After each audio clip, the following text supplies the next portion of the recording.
حضرت علی رضی اللہ تعالیٰ عنہ کے بارے میں اہل سنت کا عقیدہ۔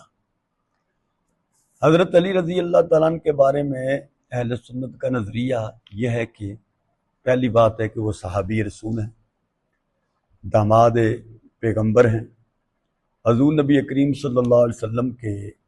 چچا زاد بھائی ہیں، فاتح خیبر ہیں،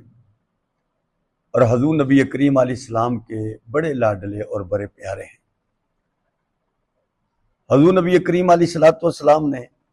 حضرت علی کے بارے میں فرمایا، حضرت علی خود بیان کرتے ہیں، مسلم شریف کی روایت ہے کہ حضرت علی فرماتے ہیں کہ نبی کریم صلی اللہ علیہ وسلم نے میرے متعلق فرمایا، علی تجھ سے مومن محبت رکھتا ہے اور منافق تجھ سے نفرت رکھتا ہے، اور یہ بات واضح کر دیتی ہے کہ جتنے بھی مومن مسلمان ہیں وہ حضرت علی سے محبت کو اپنا ایمان سمجھتے ہیں، اور جو ذرہ برابر بھی حضرت علی سے نفرت کرتا ہے اس کا ایمان سے یا اہل سنت سے کوئی تعلق نہیں۔ بلکہ مسند احمد کے اندر جو روایت ہے اس میں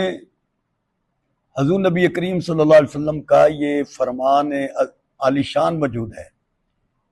کہ جس نے علی کو گالی دی اس نے میں محمد صلی اللہ علیہ وسلم کو گالی دی۔ مسند احمد میں یہ روایت ہے کہ جس نے علی کو گالی دی اس نے میں محمد صلی اللہ علیہ وسلم کو گالی دی، یعنی حضرت علی کو برا کہنا ایسا ہی ہے کہ جیسے کہ وہ حضور صلی اللہ علیہ وسلم کو برا کہہ رہا ہے۔ اس لیے حضرات صحابہ سے محبت رکھنا، اہل بیت پیغمبر سے محبت رکھنا، یہ ہمارا ایمان ہے۔ اور دیکھیے نا، حضرت علی سے محبت، حضور نے کیا فرمایا کہ مومن علی سے محبت رکھتا ہے، اور اسی طریقے سے نبی کریم صلی اللہ علیہ وسلم نے حضرت علی کے صاحبزادے حضرت حسن اور حضرت حسین کے متعلق بھی فرمایا کہ اللہ میں ان سے محبت رکھتا ہوں، کہ اللہ تو بھی ان سے محبت رکھ، اور اے اللہ جو ان سے محبت رکھے، میرے حسن سے میرے حسین سے محبت رکھے،